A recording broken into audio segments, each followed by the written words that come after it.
ఘనుడగు యేసుని సన్నిధి మహిమ కలిగించును ఇలా ధన్యత నీకు.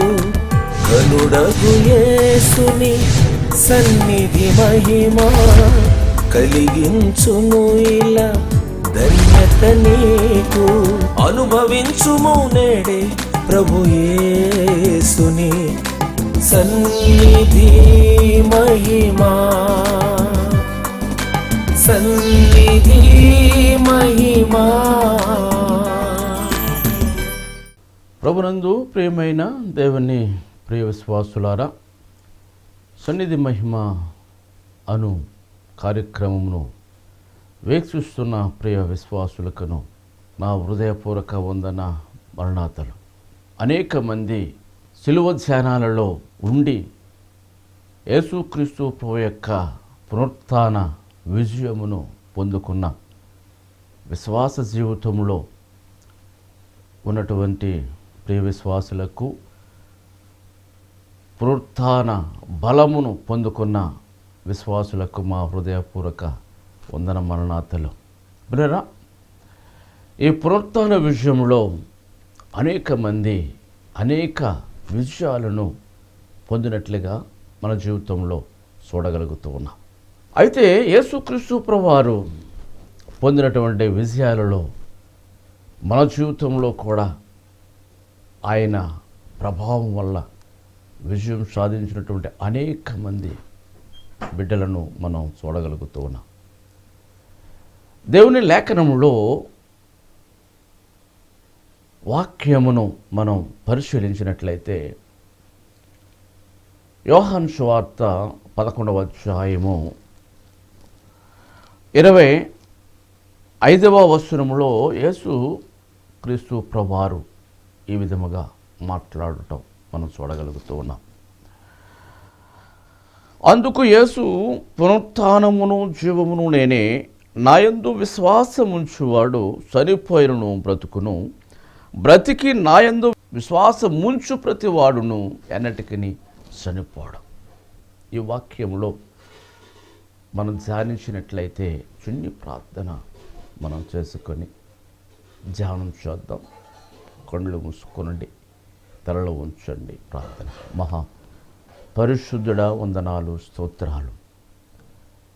ఇదిగో ప్రభు, 40 దివారాత్రములను శిలువ ధ్యాన పనులుగా సంఘ బిడ్డలను, సంఘ విశ్వాసులను, అలాగే నీ యందు భయభక్తులున్న వారిని నాయన శ్రమలలో నుంచి లేపినటువంటి దేవాతు దేవుడు, ఇదిగో నాయన నీ వాక్య ధ్యానంలోనికి మేము నాయన ఉంటూ ఉండగా నీ వాక్యంతో మమ్మల్ని బలపరచండి, వాక్యంతో మమ్మల్ని నడిపించండి. వాక్యమే నీవు కనుక నీ వాక్యాన్ని ఎవరు ధ్యానిస్తారో, నీ వాక్యాన్ని ఎవరు హృదయాల్లో ఉంచుకుంటారో వారిని నిత్య జీవవారసులుగా నువ్వు చేస్తావు కనుక అటువంటి వాక్యంతో మాతో మాట్లాడమని మాట్లాడనే ఉన్న యేసయ్య శ్రేష్టమైన నామములో బ్రతుములాడు వినయముగా వేడుకొనుచున్నాము తండ్రి. ఆమేన్. ప్రియరా, యేసుక్రీస్తు ప్రభువు అను పునరుత్థానుడైన తదుపరి అనేక మందితో మాట్లాడటం లేఖనంలో చూస్తూ ఉన్నాం. యేసుక్రీస్తు ప్రభు యొక్క జీవన విధానములో అనేకమైనటువంటి అద్భుత ఆశ్చర్య కార్యములను లేఖనములో మనం గమనించగలుగుతూ ఉన్నాం. యేసు పునరుత్థానుడై తిరిగి లేచి పునరుత్థాన బలమును, పునరుత్థాన శక్తిని అందుకున్నటువంటి ప్రభువైన యేసుక్రీస్తు ప్రభువారు ఆయన్ను వెంబడించిన ప్రతి వారిలో, ఆయన్ను చేర్చుకున్న ప్రతి వారు పునరుత్థాన శక్తితో, పునరుత్థాన బలముతో ఉన్నట్లుగా లేఖనములు వివరిస్తూ ఉన్నవి. ఈ వచనములో పునరుత్థానమును నేనే, పునరుత్థానమును జీవమును నేనే, నాయందు విశ్వాసముంచువాడు చనిపోయినను బ్రతుకును. మన ఈ వాక్యములో ధ్యానిస్తే అనేక మంది బైబిల్లో మనకు కనబడుతూ ఉన్నారు.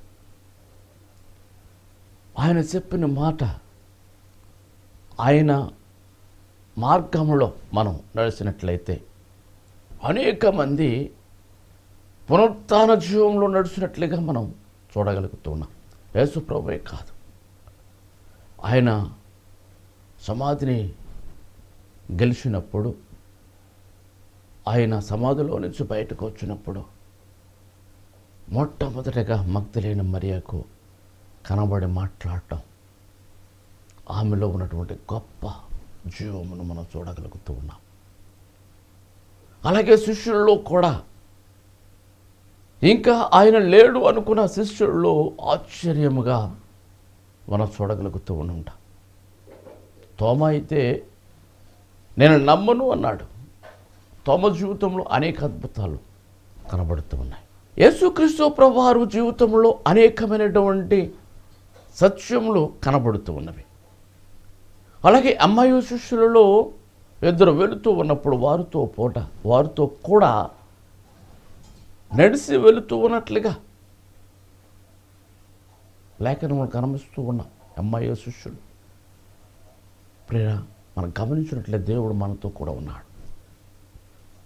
నీవు నమ్మిన దేవుని మహిమ సూతువని మార్తతో ప్రభు సెలవిచ్చిన మాట. ఇక్కడ లాజరు చనిపోయినప్పుడు ప్రభు నీవుంటే మా సహోదరుడు బ్రతుకును అన్నప్పుడు ప్రభు అంటారు, మార్త నీవు నమ్మిన ఎడల దేవుని మహిమను చూస్తావు. నమ్ముట నీ వాళ్ళైతే నమ్మువానికి సమస్తమును సాధ్యం. ప్రభువుని నమ్మాలి, విశ్వసించాలి. మనం ఆయన మార్గంలో మనం నడిచినప్పుడు ఆయన కన్నులు ఎత్తి చేతులు ఎత్తి తండ్రికి ప్రార్థన చేసి లాజరు బయటికి రా అన్నప్పుడు ఆయన ఆ రాత్రిని లో నుంచి బయటికి రావటం మనం చూడగలుగుతున్నాం. ఇదే అధ్యాయంలో మనము కూడా చచ్చిన వాని వల్లే ఉన్నటువంటి మనలను ఆయన జీవము పోసి ఈ లోకములో మనం ఉన్నాం. ఈ లోకము గత్తర లోకం. ఆదాము దగ్గరికి వెళ్ళినప్పుడు ఆ పండు దినమున నిశ్చయముగా నువ్వు చచ్చేదివా అన్నాడు. అంటే దేవుడు ఆజ్ఞాపించాడు అక్కడికి వెళ్ళవద్దని. కానీ మరొక వ్యక్తి ద్వారా, సాతాను ద్వారా ఆ పండు అవ్వమ్మ తీసుకొని అవ్వమ్మ ద్వారా ఆదాముకు తీసుకురావటము, తినటము, వారు మహిమను కోల్పోవటం. లోకములో మనం ఉన్నాం. అందుకే అంటాడు, లోకము నన్ను ఎరగదు, మీరు నన్ను ఎరుగుదురు. మనం గమనించినట్లయితే యేసుక్రీస్తు ప్రభువారి యొక్క గొప్ప ఉజ్జీవమును మనం పొందాలంటే, జీవమును పొందాలంటే ఆయన మన హృదయాలలో విశ్వాసముతో మనం ఆయనను వేడుకోగలిగితే, ఆయన నమ్మిక ఉంచితే చాలు, మనము ఆయనను చూసే వారసులుగా. ఏదోను తోటలో సాతాను వారిని మోసము చేయకముందు ఏ విధముగా ఉన్నారో ఆ రీతిగా మనము హాయిగా ఆహ్లాదంగా ఉండగలం. ఇక్కడ లాజరును లేపినట్లుగా మనం చూడగలుగుతూ ఉన్నాం. ఆయన బలం, పునరుత్థాన బలం, ఆయన కుటుంబంతో సంతోషం. రెండవదిగా మనం చూడగలిగితే అబ్రహాము తన కుమారుని విషయంలో ఎక్కువగా ప్రేమించాడు.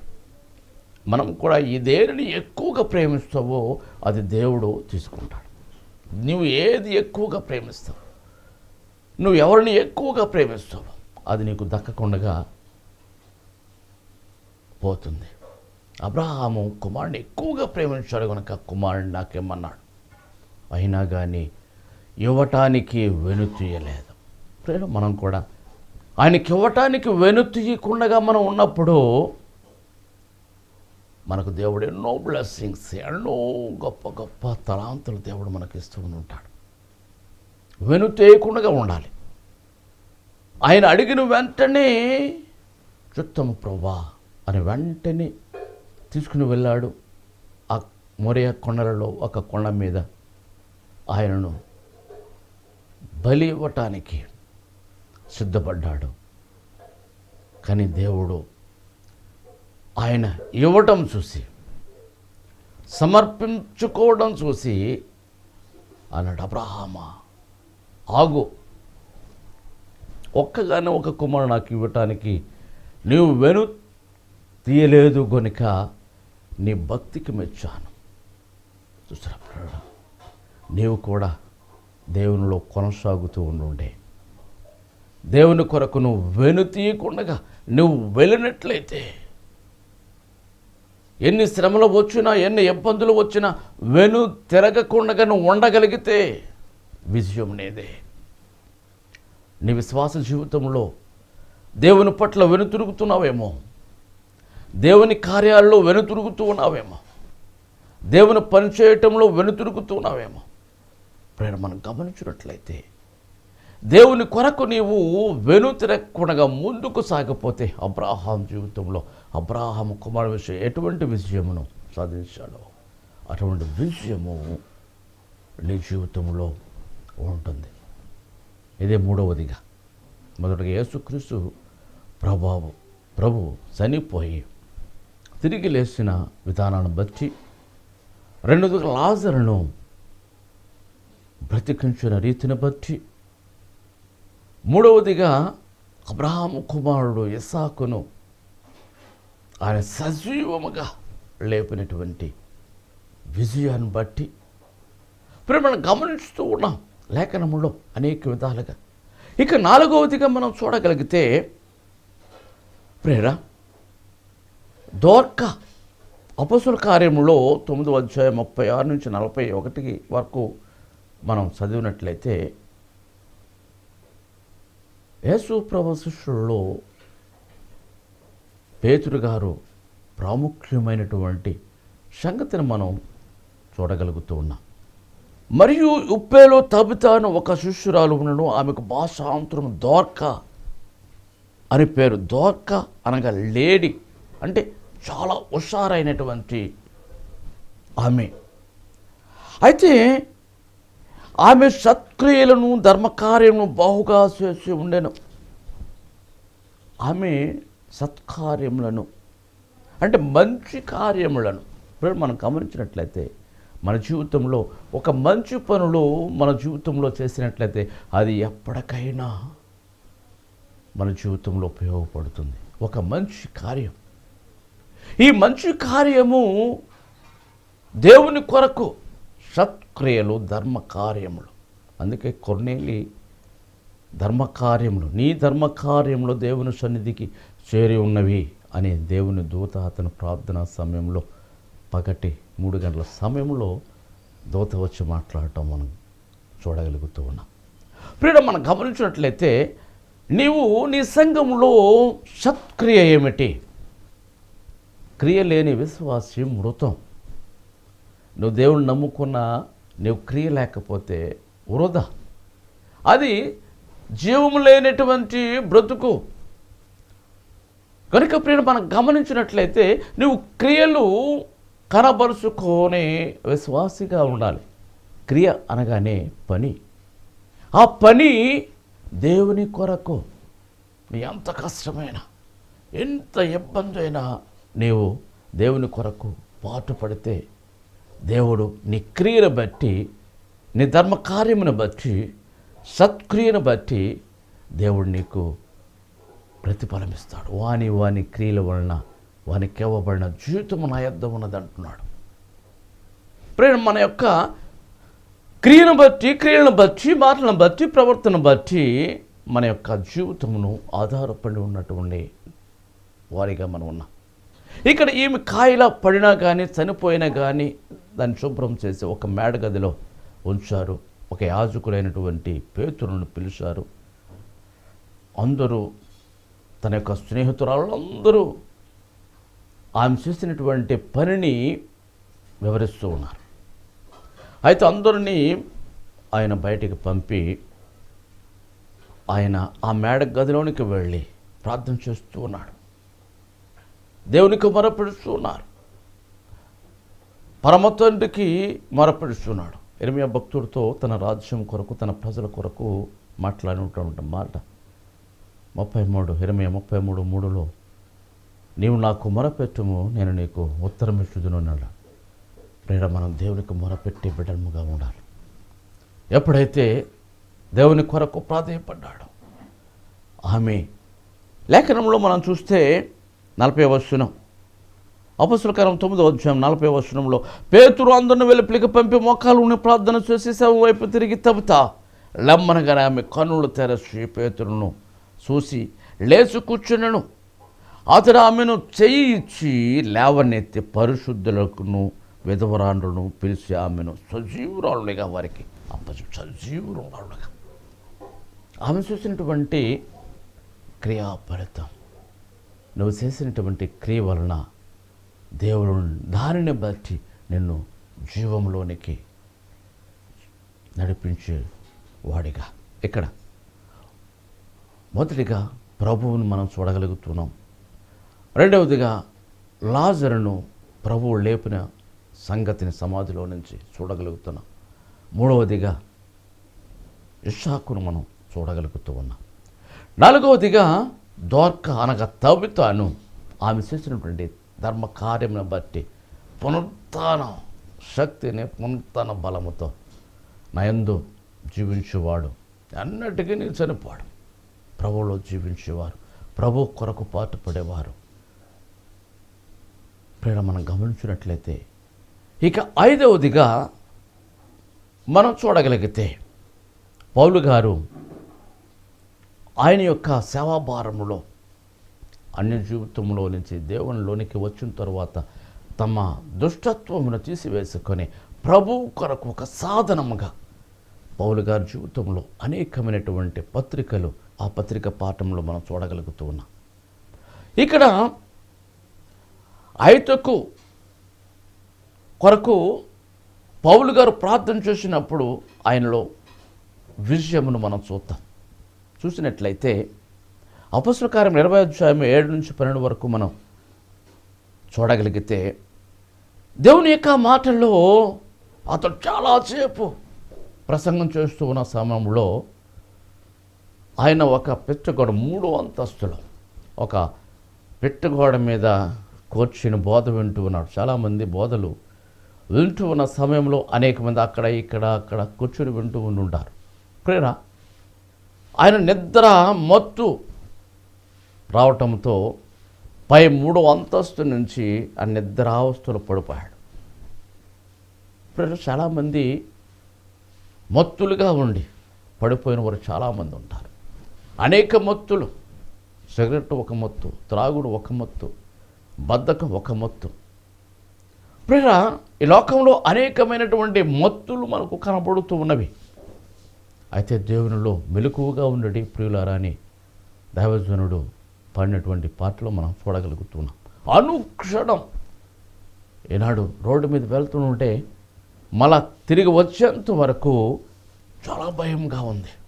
అనేకమైన యాక్సిడెంట్స్, అటు ఎదురు వచ్చేవాడు అయినా వెళ్ళేవాడు అయినా మనం ఎంత జాగ్రత్తగా ఉన్నా ఎదురు వచ్చేవాడు జాగ్రత్తగా లేకపోతే తాగుతూ తూలుతూ వాడి మీద పడితే మనం ఏం చేయలేం. కొన్ని మీద పడినట్టు శ్రమలు. ఇప్పుడు మనం గమనించినట్లయితే 3వ అంతస్తు నుంచి పడినటువంటి ఐతకు మాటలేదు. వెంటనే గబగబా దైవజనుడైనటువంటి పౌలు గారు దిగి అటు ఇటు చూసి ఇతని ప్రాణము ఇతనిలోనే ఉన్నది అని నిర్ధారణ చేశాడు. ఇప్పుడు మనం గమనించినట్లయితే పడిపోయిన తరువాత అందుకే అంటాడు, నీతిమంతుడు 7 మార్లు పడినను లేవనెత్తును అని మనకు కనబడుతుంది. ప్రేర నీతిమంతులు ఖర్జూరపు మొవ్వలే ఎదుగుతూ ఉంటారు అని సామెతల గ్రంథములు ఇవన్నీ వ్రాయబడి ఉన్నవి. ఇప్పుడు మనం గమనించినట్లయితే దేవుని యొక్క మాటలో ప్రార్థన చేసి ఆయన మరలా బోధ ప్రారంభించాడు. 3 అంతస్తులో బోధ మొదటిచ్చాడు. ఇతను తీసుకుని మళ్ళా పై అంతస్తులోనే తీసుకుని వెళ్ళి చాలాసేపు కూర్చోబెట్టాడు. అతను ఆయన రొట్టె విరుచుటలో ప్రభు శరీర రక్తములు ఇవ్వటంలో ప్రేరణ రొట్టె ద్రాక్ష రసము కూడా స్వస్థతకు కారణం. ఆయన శరీరానికి, రక్తం మన రక్తానికి. ఆయన శరీర రక్తములు మన ఆత్మీయ జీవనంలోనికి స్వస్థత కూడా మనకు కనబడుతుంది. కనుక ప్రేరణ మన పౌలు గారి విషయంలో అనేకమైనటువంటి సంగతులు మనకు కనబడుతూ ఉన్నవి. అలాగే అనేక మంది అనేక సేవాభారములో పౌలు గారు పొందినటువంటి శ్రమలు అనేక మంది పొందుతూ ఉన్నారు. కానీ పౌలు గారు ఇంకా ఎక్కువ శ్రమ పొంది దేవుని కొరకు పాటుపడే బిడ్డలుగా ఉన్నాడు. దేవుని యొక్క సేవకులైనటువంటి ప్రతి ఒక్కరూ అనేకమైన శ్రమలలో, అనేకమైన ఇబ్బందులలో ఉంచు ఉన్న రీతిని బట్టి, దేవుడు వారిని నడిపిస్తున్న రీతిని బట్టి మనము నిత్య జీవ వారసులో ప్రభువును వెంబడించే వారముగా, ప్రభువులో పనిచేసే నమ్మకముగా పనిచేసేవారు నిత్య జీవ వారసులుగా కనపడుతూ ఉన్నారు. కనుకనే ప్రభు అంటూ ఉన్నాడు, నేనే పునరుత్థానమును జీవమును, నా యందు విశ్వాసం ఉంచేవాడు చనిపోయినను బ్రతుకును, బ్రతికి మరెన్నటికీ నీ స్వరూపాడు. అవును, నువ్వు దేవునిలో ఉంటే దేవుడు నిన్ను జీవంలోనికి నడిపిస్తాడు. మీరును జీవంలోనికి నడవాలంటే ప్రభును హత్తుకొనండి.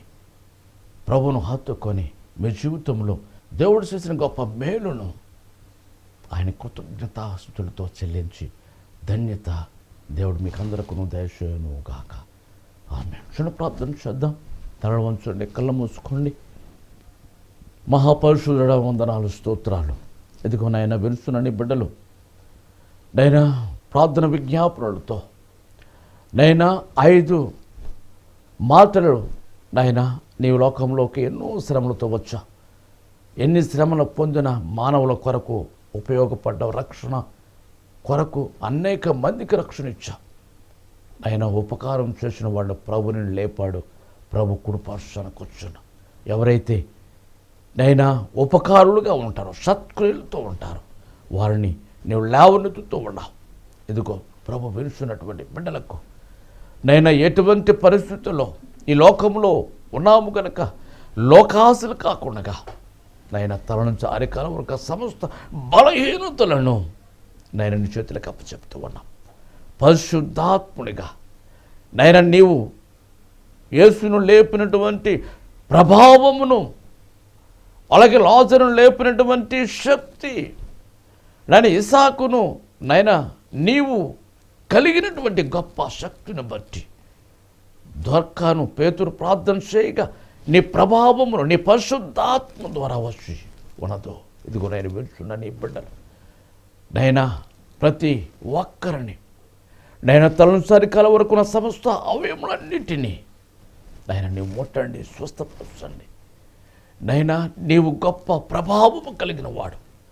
నీలో నిన్ను ముట్టుకున్నా నైనా ప్రభావం మాలోకి వస్తుంది.